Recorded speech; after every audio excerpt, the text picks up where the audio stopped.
Well, you've all heard the James passage.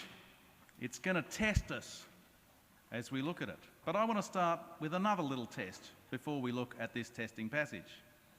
I wonder how many of you can remember the cathedral mission statement. It's on the pew sheet every week. Don't look at it now. I want to know whether people can remember it.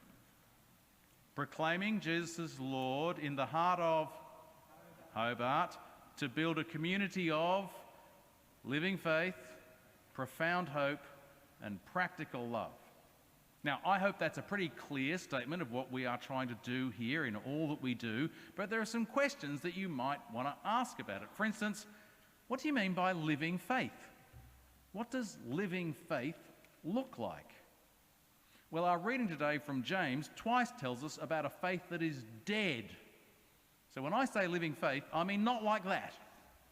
I mean a faith that is alive.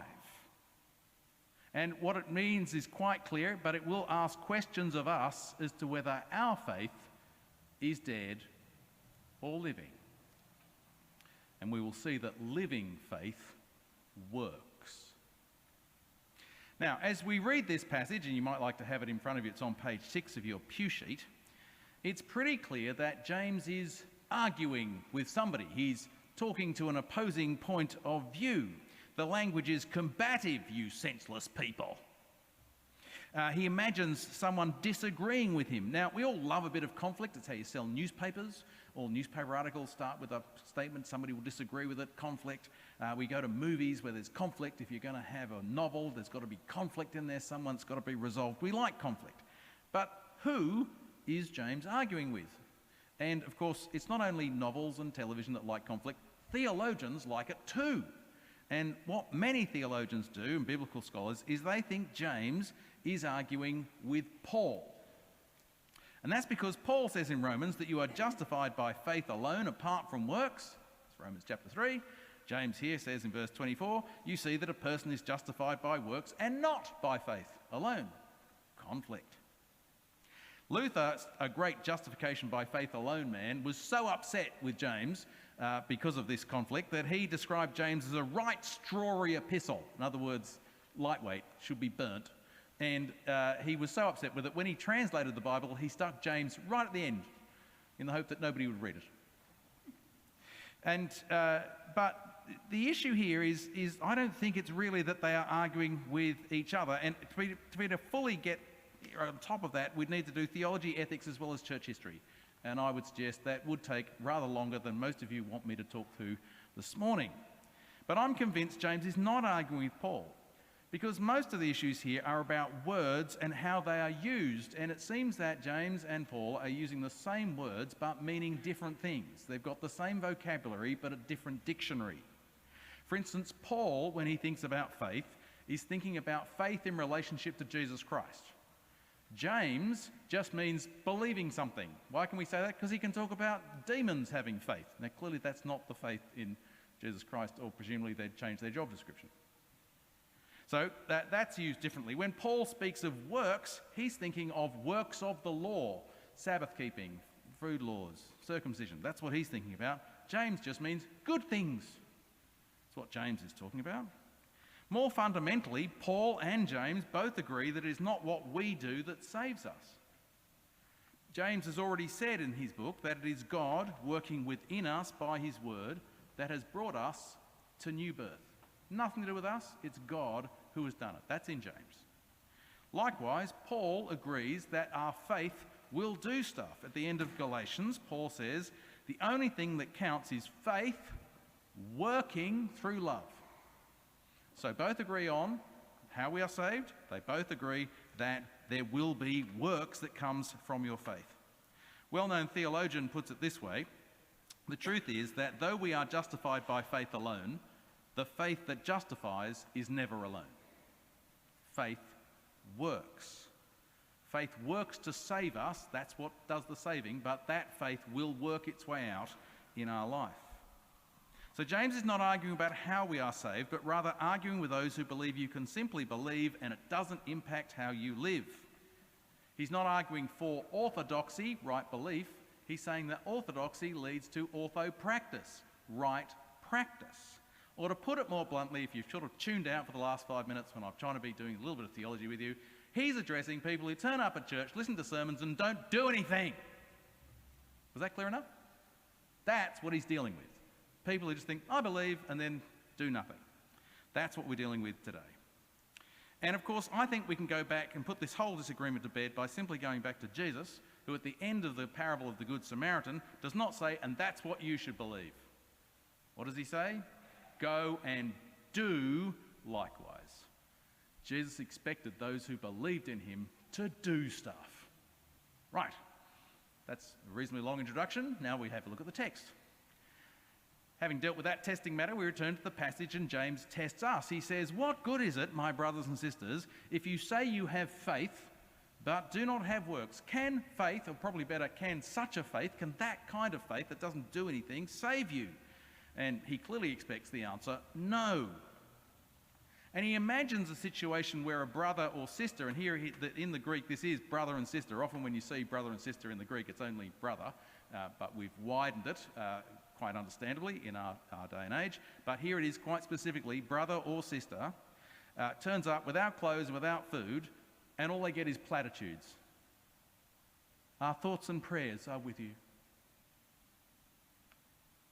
It just, it might sound pious, but it doesn't do anything. It doesn't address the situation that's right in front of you. When I attended Sydney University, I lived in an all-male college, and there was an all-female college just down the road. And there was a girl there that I was quite keen on. She was a ballerina, way out of my league. What did I think I was doing? Anyway, I decided that I would take her to see a ballet, which I did. Sydney Opera House, Graham Murphy, a Sydney dance company. It was great. I didn't understand it, but she loved it. And we decided that we would walk back from the Opera House to where we lived in Newtown. It's about an hour, 45-minute, hour-long walk.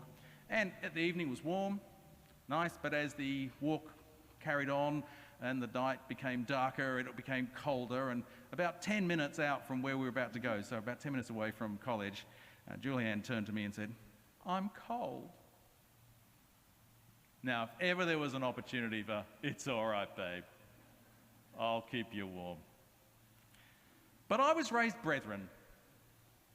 So relationships were a bit of a mystery to me, and so I froze, which was kind of ironic given she just said she was cold. But I froze, I didn't know what to do. And I said, don't be cold.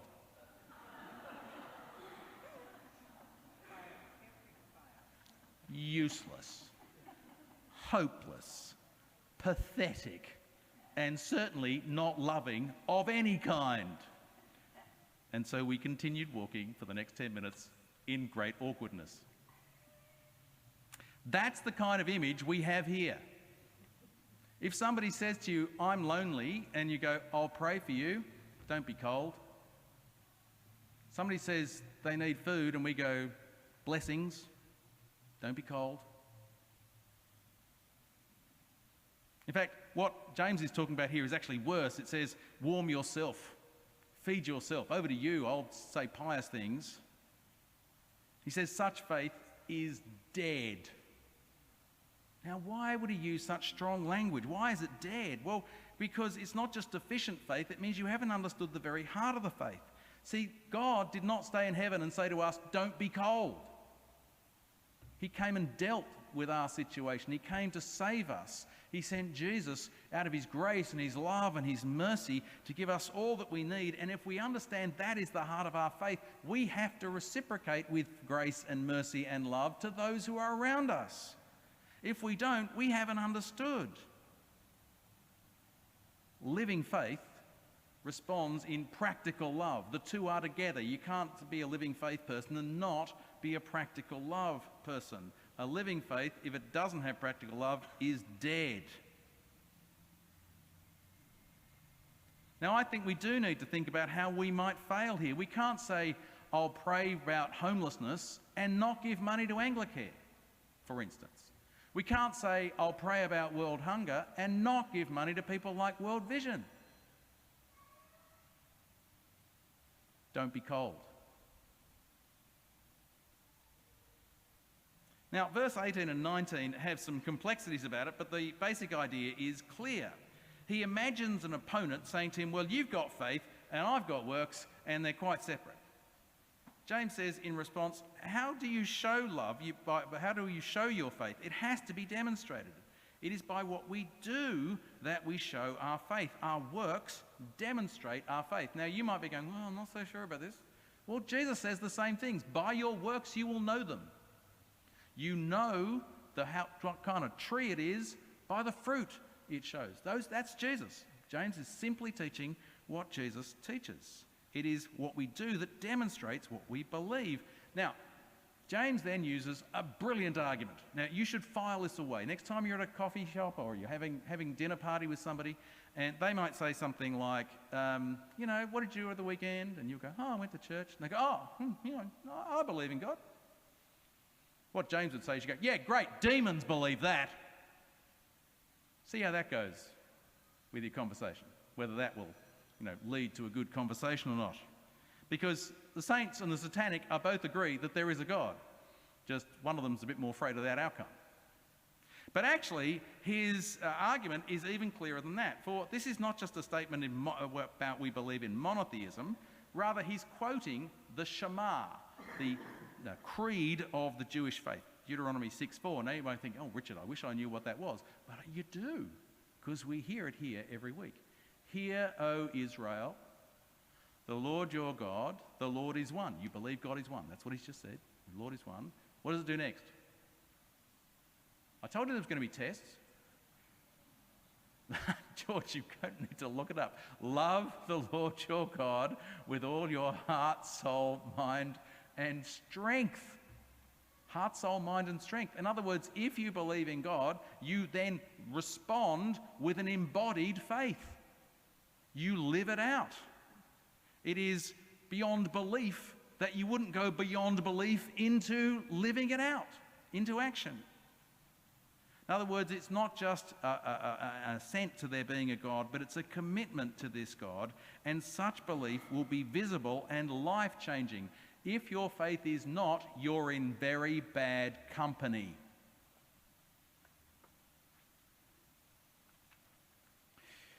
Now, James is writing, of course, not just to Jewish believers, but also to Christian Jewish believers. And we could assume that they would know that Jesus tied, thou shalt love the Lord your God with all your heart, soul, mind, and strength, to, you shall love your neighbour as yourself, which James has actually just quoted earlier in chapter 2. If you truly believe in God, you will love God and you will love others. That is the core, and it's always been the core of true biblical faith. Faith works. James then goes on the attack against anyone, a senseless person, who doesn't follow this, which should be quite obvious, saying that faith without works is barren. And here he's doing a little Greek wordplay, that faith without ergos is argos. Faith without ergos is argos. Faith without works doesn't work. That would be the closest you could get to in English. It just doesn't work. And he pushes this home by using two examples from Israel's history. Abraham, and Rahab. Ahab's in a completely different book.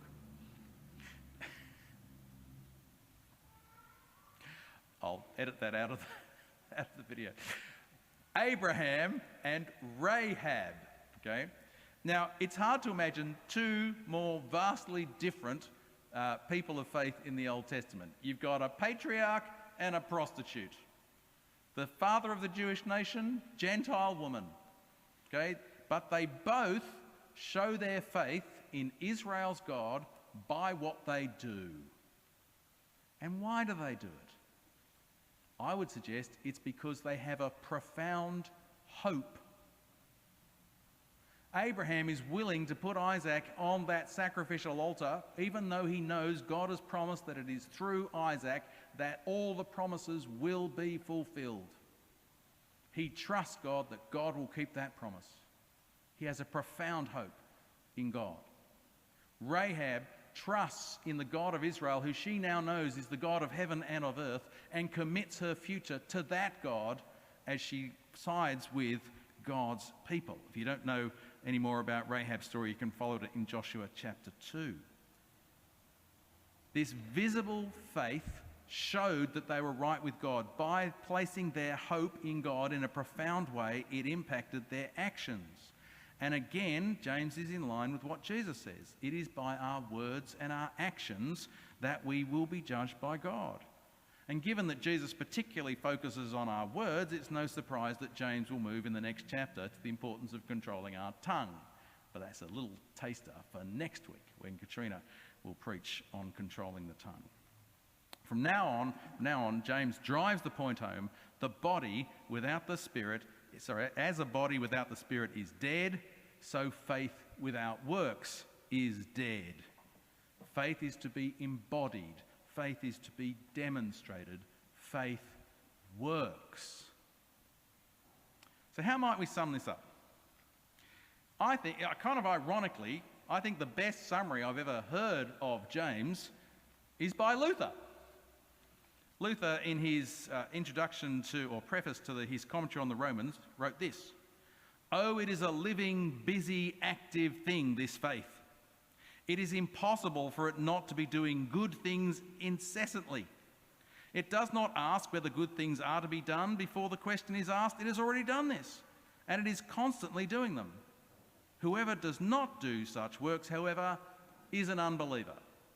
That's pretty much James chapter 2, but by Luther in a commentary on Romans. As we finish, a couple of things. I want to give you 2 warnings, as I hope you're thinking about how you help your faith to work. Firstly, our faith works not by trying harder. If we just try harder, 2 things will happen. If we succeed, we'll be proud, that's bad. Or 2, if we fail, which is bad, we'll feel worse. Okay? How we change is by going back to what we believe. And we believe in a God of grace and mercy and forgiveness. And as that impacts us and goes deep into our hearts, as God by his Spirit works on us, we will get much better at living that out and demonstrating our faith. The prayer of preparation, which we use each service: "Almighty God, before whom all hearts are open, all desires known, and from whom no secrets are hidden, cleanse the thoughts of our hearts by the inspiration of your Holy Spirit." In other words, you work on us. Why? So that we may perfectly love you and worthily magnify your holy name. In other words, that our faith will work. If you don't know what to pray, use that one. It's always good. The second warning is, so don't try harder, believe more. Right? Second one is, we should not be surprised, having had this challenge put to us, if God now this week puts before you an opportunity where you will have to make a decision. Or am I going to say don't be cold, or am I going to do something? God's like that. We've heard it. I can tell you that, as I've been preaching James and the constant challenges there are, almost every week God puts in front of me something, go, "Oh, I preached about this, I've got to do this." Right? God will likely put in front of you a test, and you have to work out, are you going to say don't be cold, or are you going to do something? It's not just James who's testing us. God does that because he wants us to have the opportunity to demonstrate, to work out, to show our faith. As we proclaim Jesus as Lord, may we as a community grow in profound hope, practical love, and living faith. Amen.